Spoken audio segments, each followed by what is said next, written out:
নমস্কার বন্ধুরা, আশা করছি আপনারা সকলে ভালো আছেন, সুস্থ আছেন।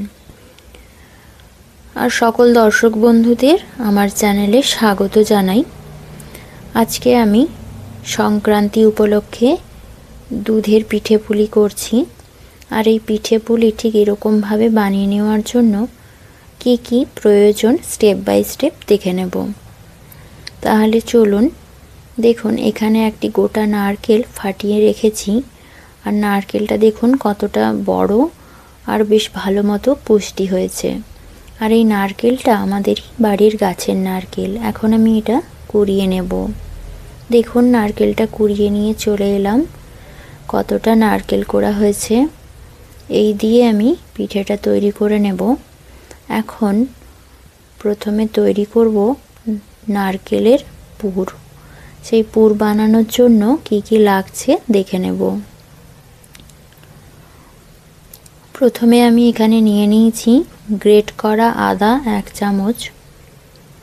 আদা দিয়ে নারকেলের পুরটা করলে টেস্টটাও খুবই ভালো হবে। আপনারা চাইলে এলাচ দিয়েও করতে পারেন। আর নিয়ে নিয়েছি এখানে খেজুরের গুড় 250 গ্রাম। আর খেজুর গুড়ের কালারটা দেখুন কতটা সুন্দর। আর খেজুর গুড় দিয়ে যদি নারকেলের পুরটা করা যায় তাহলে কিন্তু টেস্টটা খুবই ভালো হয়। আপনারাও খেজুরের গুড় দিয়ে একবার ট্রাই করে দেখবেন। এবার গ্যাসটা জ্বালিয়ে কড়াটা খুব ভালো মতো গরম করে নিয়েছি। এবার কড়াইতে দিয়ে দেব কোরানো নারকেলটা। পুরো নারকেলটা দিয়ে দেওয়ার পরে এখানে দিয়ে দেব গ্রেট করা আদা 1 চামচ। আদাটা দিয়ে দেওয়ার পরে এখানে দিয়ে দেব খেজুরের গুড়টা। প্রথমে খেজুরের গুড়টা বেশ কিছুটা পরিমাণ দিয়ে দেব। আর বেশ অল্প পরিমাণ একটুখানি রেখে দেব। প্রথমে বেশ কিছুটা পরিমাণ গুড় দিয়ে নারকেল আর গুড়ের পাকটা দিয়ে নেব। আর এখন গ্যাসের ফ্লেমটা একদম মিডিয়ামে রেখে বেশ ভালোভাবে গুড় নারকেল আদাটা পাক দিয়ে নেব। দেখুন, বেশ ভালো মতো মিশিয়ে নিয়েছি। আর কালারটাও দেখুন এখন একেবারে চেঞ্জ হয়ে গেছে। এখানে আরও একটুখানি গুড়ের প্রয়োজন রয়েছে, তাই বাকি যে গুড়টা আছে ওটাও এখানে অ্যাড করে দেব।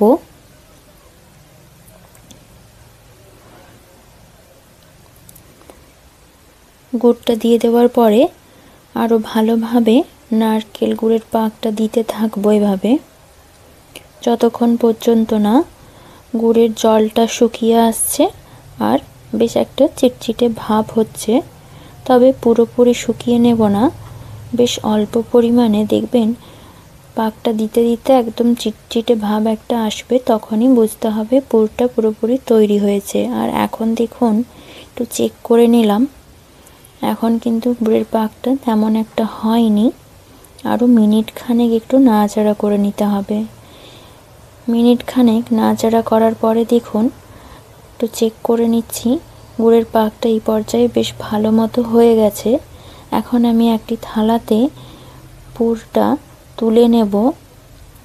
আর নারকেলের পুরটা থালায় বেশ ভালোভাবে মিলে দেব, দিয়ে ঠান্ডা করে নেব বেশ কিছুটা সময় নিয়ে। দেখুন পুরো পুরটা থালায় তোলা হয়ে গেছে। এখন কড়াটা ভালোভাবে পরিষ্কার করে নেব।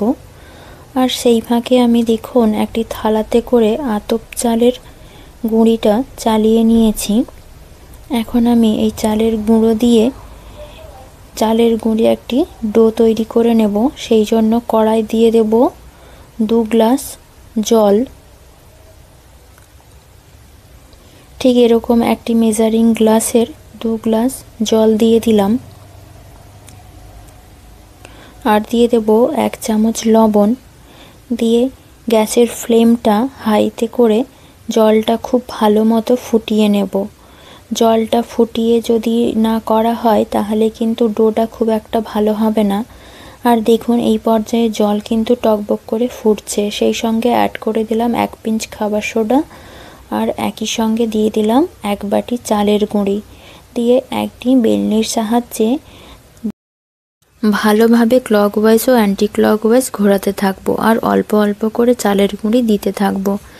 এই পর্যায়ে আমি দিয়ে দিলাম টোটাল 3 বাটি চালের গুঁড়ি, দিয়ে এইভাবে ক্লকওয়াইজ ও অ্যান্টি ক্লকওয়াইজ ঘোরাতে ঘোরাতে দেখবেন মণ্ডটা একেবারে গোল আকারে তৈরি হয়ে যাবে আর কড়ার থেকে ছেড়ে আসবে। দেখুন ঠিক ওই পর্যায়ে হতে শুরু করেছে। দেখুন ধীরে ধীরে ডোটা কিন্তু তৈরি হচ্ছে আর এই পর্যায়ে দেখুন কড়ার থেকে ছেড়ে একটা গোল ডো তৈরি হয়ে গেছে। এখন বুঝতে হবে যে ডোটা কিন্তু খুবই ভালোভাবে তৈরি হয়েছে আর বেশ নরম নরম ভাবেই ডোটা তৈরি করে নিতে হবে। এবার একটি জামে করে ডোটা রেখে মিনিট খানেকের জন্য ঢাকা দিয়ে দেব। একেবারেই খোলা রাখা যাবে না, তাহলে ডোটা কিন্তু শক্ত হয়ে যাবে। আর দেখুন মিনিট খানেক পরে ঢাকাটা খুলে নিলাম। এখন বেশ অল্প পরিমাণে নিয়ে একটু দাবিয়ে নেব। এইভাবে ডোটা নিয়ে ভালোভাবে মোলায়েম করে নিতে হবে আর অল্প অল্প চালের গুঁড়ি দিয়ে বেশ ভালোভাবে তৈরি করে নিতে হবে। যেহেতু বেশ অল্প গরমও রয়েছে, তাই অল্প চালের গুঁড়ি দিয়ে ভালোভাবে ডোটা তৈরি করে নেব। যতক্ষণ না সফট হচ্ছে ততক্ষণ পর্যন্ত এভাবে ডোটা পাকিয়ে নেব। আর দেখুন এখন বেশ মোলায়েম হয়ে গেছে। এই পর্যায়ে একটু লেচি কেটে নিলাম। কেটে নেওয়ার পরে হাতে চালের গুঁড়ি নিয়ে নেব। দুইটি হাতেই চালের গুঁড়িটা বেশ ভালোভাবে মাখিয়ে নিয়ে এবার একটি বাটির শেপ দিয়ে নেব ঠিক এরকম ভাবে। দেখুন ঠিক এরকম ভাবে ঘুরিয়ে ঘুরিয়ে একটি বাটির শেপ দিয়ে নিতে হবে আর এর মাঝখানে দিয়ে দিতে হবে নারকেলের পুরটা, দিয়ে ভালোভাবে মুখটা ঠিক এরকম শেপে চেপে দিতে হবে। দুটো সাইড বেশ ভালোভাবে লক করে নেব, দিয়ে ঠিক এরকম ভাবে মুখটা দিয়ে ভালোভাবে লক করে দেব যাতে করে পুরটা না বেরিয়ে যায়। ঠিক এরকম শেপে তৈরি করলে পুরটা কোনোভাবে বেরিয়ে যাবে না। আপনারাও ঠিক একই প্রসেসে বানিয়ে দেখুন। ঠিক এরকম ভাবে বানিয়ে নিলে দেখতেও খুবই ভালো লাগে। এরপরে বাকি আর একটি পুলি পিঠে করে দেখাবো। দেখুন ডোটা তৈরি হয়ে গেছে। এখন হাতে চালের গুঁড়ি নিয়ে ওই বাটির শেপে তৈরি করে নিচ্ছি।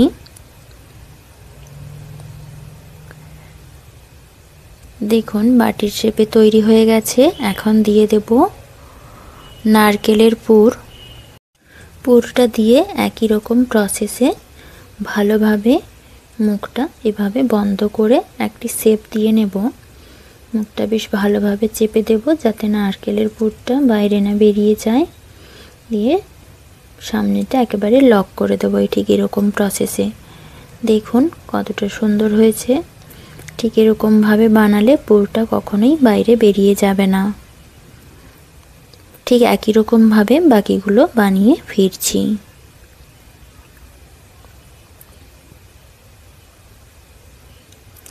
দেখুন ওই চালের গুঁড়ির ডো দিয়ে এতগুলো পিঠে তৈরি করা হয়ে গেছে। এখন এগুলো আমি দুধে বেশ কিভাবে ফুটিয়ে তৈরি করি চলুন তাহলে দেখে নেওয়া যাক। ঠিক এই পদ্ধতিতে যদি পিঠে পুলির দুধটা তৈরি করে নেওয়া যায় তাহলে টেস্টটাও কিন্তু অসাধারণ হবে। প্রথমে গ্যাসটা জ্বালিয়ে কড়াটা বসিয়ে দিয়েছি আর কড়াইতে দিয়ে দিয়েছি 500 গ্রাম দুধ। আর এখানে দুধটা আমি আমুলের প্যাকেট দুধ ইউজ করছি। আপনারা চাইলে নর্মাল গরুর দুধও ইউজ করতে পারেন। ফুল ফ্লেমে করে দুধটা বেশ ভালোভাবে জাল দিয়ে নেব। আর দুধটা দেখুন ফুটে উঠেছে। এখন দিয়ে দিচ্ছি 2টো তেজপাতা আর 6টি এলাচ। এলাচের মুখটা বেশ ভালোভাবে ফাটিয়ে নিয়েছি, দিয়ে বেশ ভালোভাবে নাড়াচাড়া করে নেব। দুধের মধ্যে যদি তেজপাতা দিয়ে দেওয়া যায় তাহলে তার টেস্টটাও যেমনই সুন্দর হবে এবং বেশ সেন্টটাও বেশ ভালো হবে। আর এখানে অ্যাড করে দিচ্ছি 25 গ্রাম ক্রাশ করা কাজু। কাজুটা দিয়ে দেওয়ার পরে বেশ ভালোভাবে নাড়াচাড়া করে নেব। এবারে দিয়ে দেব এখানে 12টি কিশমিশ।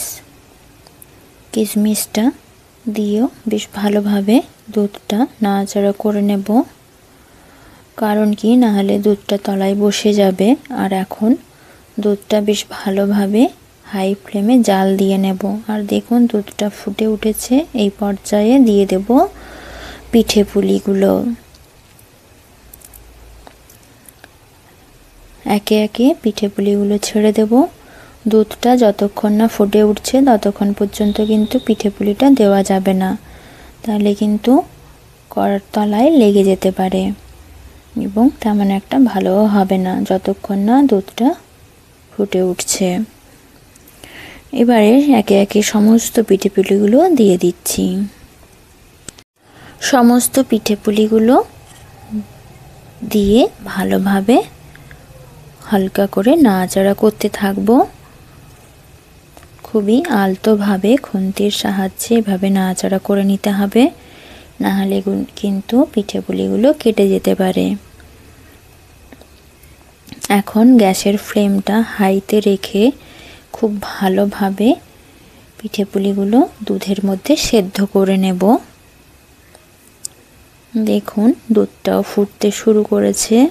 সমস্ত দর্শক বন্ধুদের অনুরোধ করছি পুরো ভিডিওটা দেখার জন্য। যদি স্কিপ করে দেখেন তাহলে কিন্তু কোনো না কোনো একটি স্টেপ মিস করবেন, তাই অনুরোধ রইল পুরো ভিডিওটা ফুল ওয়াচ করার জন্য। আর ঠিক এরকম টাইপের দুধের পিঠে পুলি যদি আপনাদের পছন্দ হয় তাহলে অবশ্যই আমার চ্যানেলটা সাবস্ক্রাইব করে বেল আইকনে প্রেস করে দেবেন, যাতে সমস্ত নোটিফিকেশনগুলো সবার আগে পেয়ে যান। সেই সঙ্গে লাইক কমেন্ট শেয়ার করতে ভুলবেন না। আর এদিকে দেখুন দুধটা বেশ ভালো মতো ফুটে উঠেছে। আর এখানে আমি চিনির পরিবর্তে গুড় দিয়ে করব। আর গুড়টা হচ্ছে এখানে খেজুর গুড়েরই পাটালি। আর দেখুন পাটালিটা আমি এখানে গ্রেট করে নিয়েছি। আর এখানে পাটালি দিয়েছি একটি পাটালিকে গ্রেট করে দিয়ে দিয়েছি, যাতে খুব তাড়াতাড়ি রান্নাটা হয়ে যায়। দিয়ে বেশ ভালোভাবে হালকা হালকা করে নাড়তে থাকবো। আর দেখুন পাটালিটা দেওয়ার সঙ্গে সঙ্গে কালারটাও কিন্তু চেঞ্জ হয়ে যাচ্ছে। হাই ফ্লেমে করে এখন বেশ কিছুক্ষণ সময়ের জন্য ভালোভাবে ফুটিয়ে নিতে হবে। আর অবশ্যই গুড়টা দেওয়ার সময় কিন্তু ফ্লেমটা হাই রাখবেন না, একেবারে লোতেই রাখবেন, না হলে কিন্তু দুধটা ফেটে যাওয়ার চান্স থাকে। গুড়টা দিয়ে বেশ কিছুক্ষণ ফুটিয়ে নেওয়ার পরে দুধের ঘনত্বটা তৈরি করার জন্য এখানে দিয়ে দিচ্ছি 1 চামচ নারকেলের পুর, আর দিয়ে দিচ্ছি 1 চামচ চালের গুঁড়ো। আর এই পর্যায়ে গ্যাসের ফ্লেমটা একেবারে লোতে রেখেছি। দিয়ে ভালোভাবে পুর আর চালের গুঁড়োটা মিশিয়ে নিচ্ছি। চালের গুঁড়ো বা একটুখানি নারকেলের পুর দিয়ে দিলে দুধের ঘনত্বটা কিন্তু খুবই ভালো হবে, একেবারে পায়েসের মতো টেস্টে। আর এখানে দিয়ে দিচ্ছি বেশ অল্প পরিমাণে জলটা দিয়ে ভালোভাবে ফুটিয়ে নেব। আর সবশেষে দিয়ে দেব এলাচের বীজ, ভেজে গুঁড়ো করে নিয়েছি, সেই এলাচ গুঁড়োটা 1 চামচ দিয়ে দিলাম। তাহলে কি হবে, পিঠে পুলির টেস্টটা খুবই সুন্দর হবে, যেমন স্বাদে হবে তেমন গন্ধেও খুবই সুস্বাদু হবে। দিয়ে ভালোভাবে মিশিয়ে নিয়ে মিনিট খানেক একটু ফুটিয়ে নিলেই তৈরি হয়ে যাবে পিঠে পুলি। দুধ দিয়ে এরকম পিঠে পুলি আপনারাও একবার বানিয়ে দেখুন, খুবই টেস্টি একটি রেসিপি।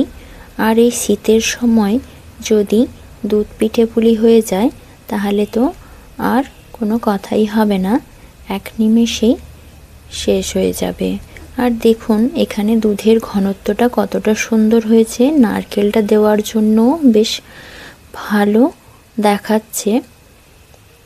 দুধের পিঠে পুলির এই রেসিপি আপনাদের ভালো লাগলে অবশ্যই লাইক, কমেন্ট, শেয়ার করবেন বেশি বেশি করে। আর আপনারা সকলে ভালো থাকবেন। ফিরছি নতুন কোনো রেসিপি নিয়ে। ধন্যবাদ সকলকে।